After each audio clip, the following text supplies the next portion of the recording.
Fala pessoal, tudo bem com vocês? Olha, tá chegando muita pergunta aqui para mim, ou no Instagram, ou no WhatsApp, sobre como que fica a relação empregador-empregado nesses dias aí de pandemia de coronavírus. Se pode descontar salário, se não pode, como que fica a empresa, como que fica o serviço do cara. Então vamos lá tentar tirar algumas dúvidas aqui. A primeira pergunta que chegou aqui para mim interessante foi assim: o que fazer com o empregado que está afastado ou em quarentena e está faltando no trabalho? Eu posso descontar do salário desse empregado que está faltando? Gente, a resposta é muito simples: não, você não pode descontar. Inclusive tem uma lei bem recente de 2020, é a Lei 13.979, que prevê expressamente que as faltas em razão do coronavírus, seja por quarentena, por estar com efeitos, ainda que em grau primário, ou para fazer exames, qualquer dos motivos relacionados ao coronavírus, a falta é justificada. Então, nem pensar em descontar do empregado, em hipótese alguma. E aí, os empregadores, né, alguns amigos empregadores, empresários me perguntaram, mas então, né, qual que é as minhas opções? O que eu posso fazer, já que ele vai ficar em casa e eu pagando à toa? Funciona assim: se ele está com o coronavírus, obviamente ele tem que ir para o INSS e receber o auxílio-doença. A responsabilidade pelo pagamento é do INSS. Se ele não está com o coronavírus, se ele está faltando apenas por precaução, porque está com sintomas, porque está indo fazer exames, porque está em quarentena, está espirrando, está desconfiando que está com o coronavírus e preferiu ficar em casa em quarentena, né? E que bom que fez isso para não proliferar esse vírus aí ainda mais. Nesse caso, o que a empresa pode fazer? Temos várias hipóteses. A primeira hipótese é o teletrabalho. Se o trabalho da sua empresa permite isso, você, empresário, pode pedir para que esse empregado permaneça trabalhando em casa, no teletrabalho. É plenamente possível. A segunda opção é o banco de horas. Você, empregador, pode estipular um banco de horas, faz um acordo por escrito com o seu empregado, e aí, a partir disso, as horas que ele não trabalhar devido à quarentena, ele paga elas depois, entendeu? Na forma da legislação, na forma da CLT. A terceira opção seria as férias coletivas, né, com a participação do sindicato.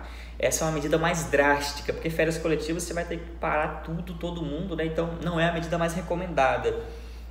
Você pode dar uma licença para capacitação, para ele estudar, para ele se aperfeiçoar, né? É uma hora adequada para fazer isso, para se aperfeiçoar, para melhorar ali na área que vocês trabalham.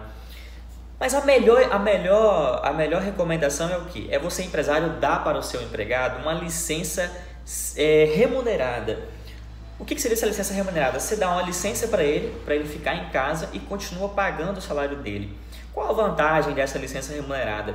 É que se essa licença remunerada ela perdurar por 30 dias, a CLT diz que o empregado perderá o direito às férias, porque subentende que essa licença remunerada substituiu as férias.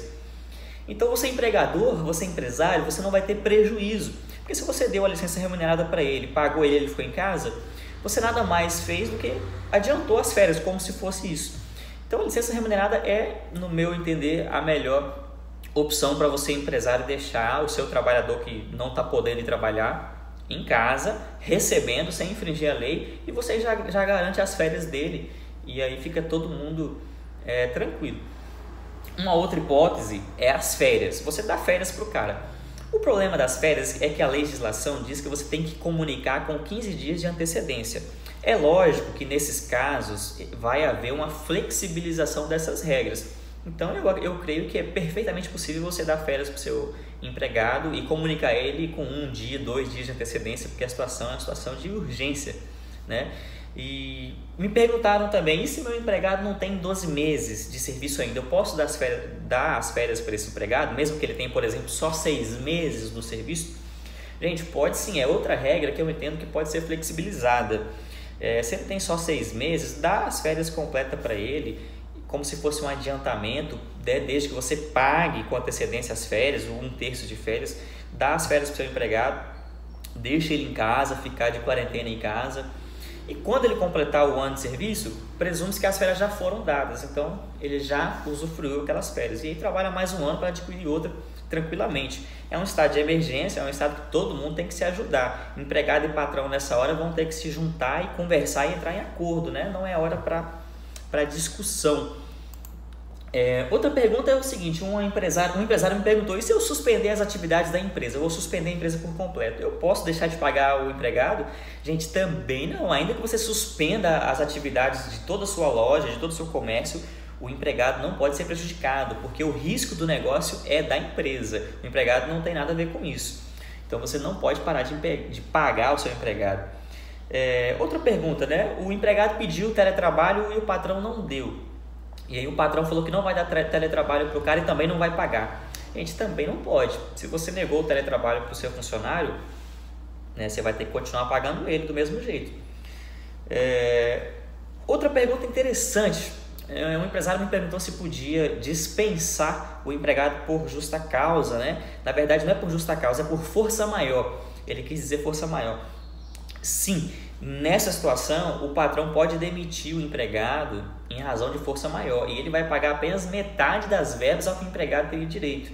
Por exemplo, a multa do FGTS, que seria de 40%, nesse caso o patrão vai pagar apenas 20%. Isso é perfeitamente legal devido à situação de força maior. Lógico que não é o mais recomendável, é muito melhor você conversar com o seu empregado, não demitir, até porque a consequência de demissões é muito grande, né? Temos que diminuir o pânico e tentar conversar, mas respondendo a pergunta, sim, você pode demitir ele alegando aí um período de força maior e pagar apenas metade das verbas indenizatórias.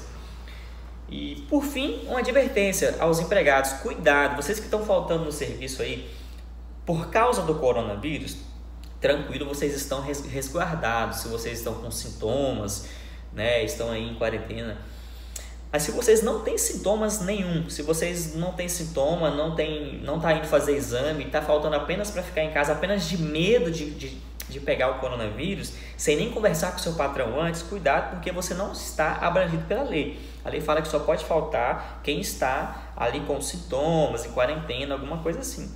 Então, antes de qualquer coisa, converse com o patrão converse com o empregado, tentem entrar em um acordo, né, porque o pânico está grande, né, temos que se acalmar e conversar, né, dialogar patrão e empregado para a gente sair dessa crise juntos aí, né, sem empresa falir, sem empregado perder emprego, é o que a gente espera.